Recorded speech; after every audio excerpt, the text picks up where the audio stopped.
seen this many people, was on TV, of course, and whenever they show this many conservatives gathered together, they get kind of scared, and so what they do is they always try to pick the craziest looking ones in the crowd. But as we recently found out that those crazy people are normally some spineless liberal who wants to come in and infiltrate this, trying to take away our credibility. And you know, I'm not really surprised that they stoop so low and that they can't count how many people are here, because you know, these are the same people who think they know us better than we could ever know ourselves. And you know, without that wisdom spewed down from above from, you know, my biased media outlets like MSNBC and the sort, I never would have known and would still be confused that, you know, liberals like Keith Olbermann know more. Keith Olbermann knows more about being a young minority than someone who grew up on the border in a Latino family with a name like Fernando Trevino. There's something wrong there. You know, anyway, as fun as it is, I'm not really here to take cheap shots at liberal elitists. I mean, it's easy and fun, but I'm really here today because I'm a 19-year-old who will be voting in his first general election coming this November.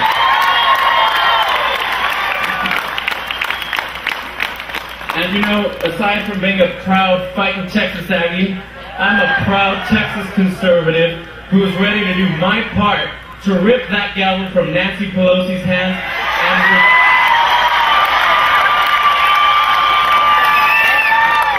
and return personal freedoms and liberty to this nation.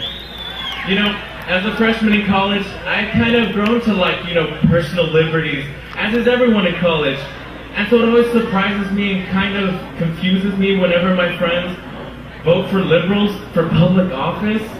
And you know, as many of you know, the college mentality is definitely what mama don't know won't hurt her. But then uninformed students will go on to vote for liberals who want to take away their very freedoms that we have grown to love. You know, but thankfully there are conservative student organizations on college campuses across this great state.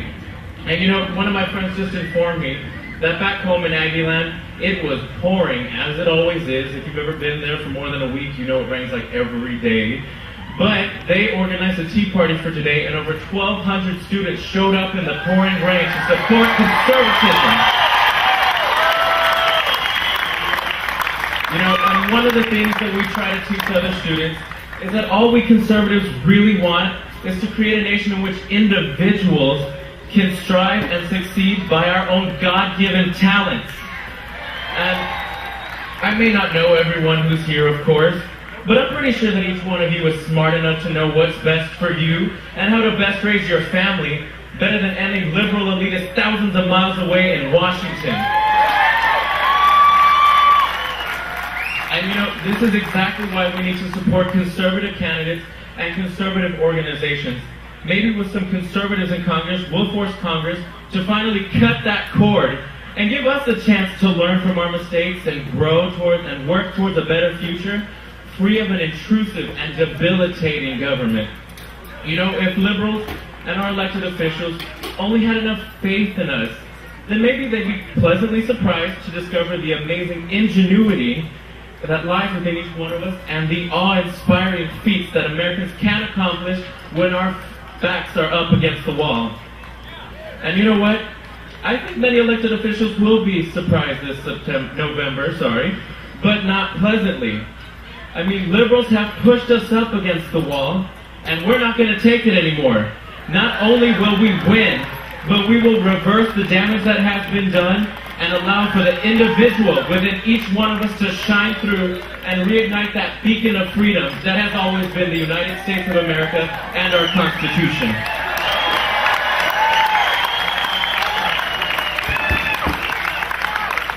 You know, liberals for too long have preyed upon the weak and the needy, and in doing so they have really stricken down some talented people and cast them into vicious cycles of dependency. Having lived and grown up on the border my entire life, I have witnessed this firsthand. And you know, after decades of liberal policies and government entitlements, throwing cash at the people, all of this aimed at improving our quality of life, you know, we're still fighting poverty in this nation.